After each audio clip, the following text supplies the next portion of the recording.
నమస్కారం అండి. నేను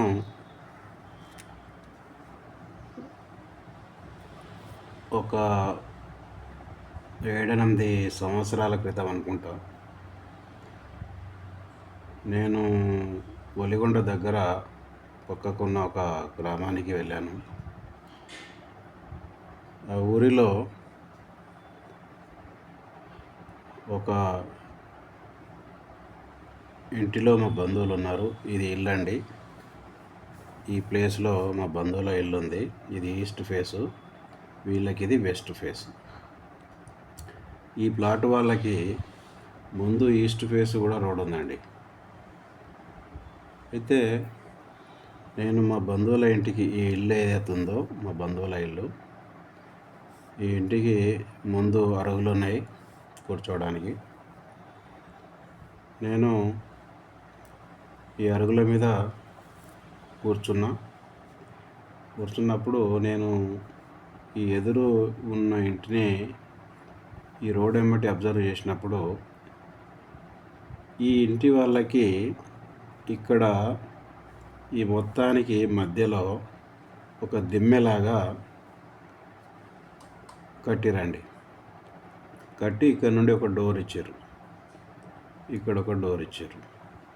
వీళ్ళకి తూర్పు ఫేస్ కూడా ఉంది కాబట్టి ఇక్కడ గేట్ ఉంది. ఇది కరెక్టేనండి, ఇది కరెక్ట్గానే కట్టారు. అయితే నేను ఇక్కడ ఈ ఇంటి వాళ్ళు మా బంధువులు కాబట్టి ఇక్కడ ముందు కూర్చున్నప్పుడు ఈ మిద్దె ఎందుకు కట్టారు వీళ్ళు అంటే, ఇక్కడ ఒక చిన్న డోర్ పెట్టుకున్నారండి, ఈ వెస్ట్ ఫేస్ నుండి కూడా ఎంట్రన్స్ కావడానికి. నిజానికి వీరికి తూర్పు కానీ పశ్చిమం కానీ 2 రేట్లు ఉన్నప్పుడు ఈ గేట్ ఏదైతుందో తూర్పు ఈశాన్యంలో, ఇదే గేటుకి ఎదురుగా పశ్చిమ వాయువ్యంలో కూడా గేటు పెట్టుకుంటే సరిపోయేది. వీళ్ళు ఇక్కడ ఎలాంటి గేటు పెట్టకుండా ఈ మధ్యన దిమ్మెలాగా కట్టి 1-2 మెట్లు వేసుకొని ఇంట్లోకి పోవడానికి పెట్టుకున్నారు. అయితే నేను మా బంధువులతో చెప్పాను, ఇది ఇలా దిమ్మెలాగా కట్టడం తప్పు, దీనివల్ల ఆ ఇంట్లో యాక్సిడెంట్లు జరగడానికి అవకాశం ఉంటుంది. ఎందుకంటే ఇది వెస్ట్ రోడ్ కాబట్టి ఇలా నుంచి ఇలా మనం వస్తున్నప్పుడు ఇది ఏమవుతుందంటే దక్షిణ నైరుతి వీధిపోటు అవుతుందండి ఈ ఇంటికి. ఈ విధంగా చూసుకుంటే ఉత్తర వాయవ్యం వీధిపోటు అవుతుంది ఈ దిమ్మె అనేది. సో నేను మా బంధువులకు చెప్పడం జరిగింది ఏంటంటే, ఈ ఇంటిలో తప్పకుండా యాక్సిడెంట్లు అయ్యే అవకాశం ఉంది, ఈ ఇంటి వారికి చెప్పండి ఇది తీసేయమని మా బంధువులకు చెప్పి నేను వచ్చాను. ఆ తర్వాత ఇతనికి ఈ ఇంటిలో ఈ ప్లేస్ అయితే ఏది ఉందో, ఈ ఇంటి వారికి ఈ ప్లేస్ కూడా వాళ్ళదేనండి. అంటే దక్షిణం సైడు ఖాళీ ప్లేస్ సగం వదిలిపెట్టి ఉత్తరం సైడు సగం ఖాళీ ప్లేస్లో ఇల్లు కట్టుకున్నారు. నిజానికి వీళ్ళు ఈ ఇల్లు అనేది ఇటు దక్షిణం సైడ్ కట్టి ఉత్తరం సైడ్ ఖాళీ ప్లేస్ వదిలిపెట్టుకోవాల్సింది. వీళ్ళు ఏం చేశారంటే, ఇట్లా ఇంతవరకు ఇల్లు కట్టుకొని ఇవతల సైడు ఆ గొర్రెలని ఇల్లు వేసేవాళ్ళు. వాళ్ళ యాదవ కుటుంబం అండి, గొర్రెలు ఇంట్లో ఉంచేవారు అన్నమాట. దీనికి ఒక గేట్ ఇక్కడ పెట్టారు గొర్రెలు వచ్చిపోవడానికి. అయితే నేను మా బంధువులకు చెప్పిన కొన్ని రోజులకు ఇతని కొడుకు ఎవరైతే ఉన్నారో అతను డిగ్రీ చదివేవాడు భువనగిరిలో. ఒకరోజు బైక్ యాక్సిడెంట్లో అతని అబ్బాయి భువనగిరిలోనే బైక్ యాక్సిడెంట్ అయ్యి వెంటనే చనిపోవడం జరిగింది. ఇది నేను మా బంధువులకు చెప్పొచ్చాను కదా. వీరికి ఆ తర్వాత చెప్పడం జరిగింది. మా బంధువు ఒకతను ఒకరోజు మా ఇంటికి వచ్చినప్పుడు మాకు చెప్పిండు, ఇది ఇలా ఉండకూడదు, ఇది ఉంటే యాక్సిడెంట్లు జరిగే అవకాశం ఉంటుంది అని చెప్పిండు. చెప్పిన తర్వాత వాళ్ళు, అంటే ఈ ఇంటి వాళ్ళు నన్ను సంప్రదించడం జరిగింది. నేను మళ్ళీ వాస్తు చూడడానికి వీళ్ళ ఇంటికి వెళ్ళాను. ఒక ఈశాన్యంలో గేట్ ఉంది, ఇది ఒకటే రైట్ అండి. మిగతా ఇంటి లోపల కూడా సరైన వాస్తు ప్రకారము డోర్లు పెట్టలేదండి వీళ్ళు. కాబట్టి వాస్తు అనేది తప్పకుండా ఉంటుంది.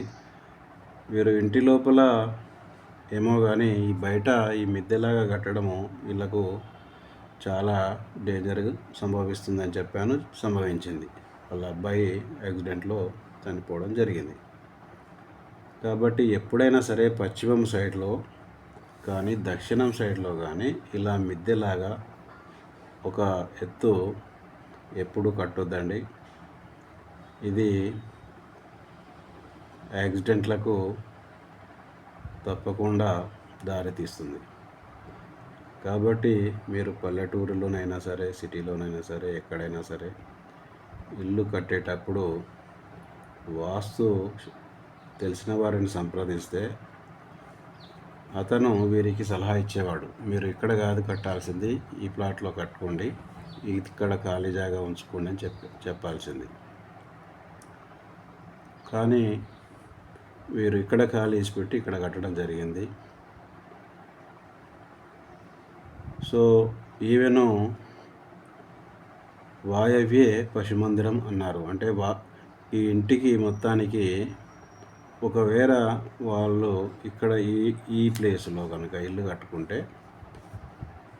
సగం వేరు చేసి ఇది వాయువ్యం అవుతుంది ఇంటికి, ఇక్కడ ఆ గొర్రెలను ఉంచితే సరిపోయేది. కానీ వారు ఇక్కడే ఇల్లు కట్టుకొని దక్షిణంలో ఉన్న ప్లేస్లో గొర్రెలను ఉంచడం జరిగింది. సో ఇల్లు ఇలా కట్టుకోవడం వల్ల దక్షిణం వదిలేసి ఉత్తరం సైడు ఇలా కట్టడం వల్ల ఇంట్లో ఆడవారికి కూడా ఇబ్బందులు ఏర్పడతాయని చెప్పాను. వాళ్ళ ఇంట్లో ఆల్రెడీ వాళ్ళ ఇల్లాలికి అనారోగ్యంగానే ఉంది.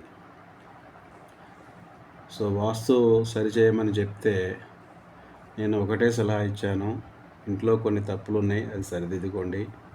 ఫస్ట్ ఆఫ్ ఆల్ ఇది తీసేయండి, వెంటనే ఇది వేరే వాళ్ళకు అమ్ముకోండి అని చెప్పడం జరిగింది. లేదంటే ఇది వాళ్ళ ఇంట్లో అతని భార్య మీద దీనిని రిజిస్ట్రేషన్ చేసి ఈ ఇంటిని కూలగొట్టి ఇక్కడ ఇల్లు కట్టుకోండి అని చెప్పడం జరిగింది. అప్పుడు ఇది కానీ ఒకే కుటుంబానికి చెందినవుతుంది కాబట్టి అప్పుడేం కాదు. సో మీరు ఎవరైనా సరే పల్లెటూరులో ఉన్నా పట్టణంలో ఉన్నా కానీ వాస్తు తెలిసి అతన్ని సంప్రదించిన తర్వాతే ఇల్లు కట్టుకుంటారని ఆశిస్తున్నా. మీరెవరైనా వాస్తు సలహాలు కావాలన్నా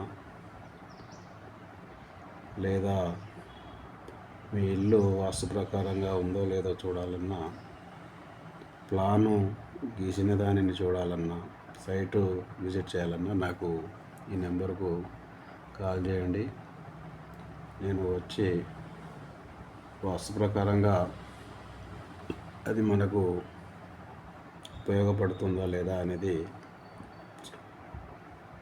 ఆ ప్లాటు పరిసరాలు గమనించి సరైన సలహా ఇవ్వడం జరుగుతుంది.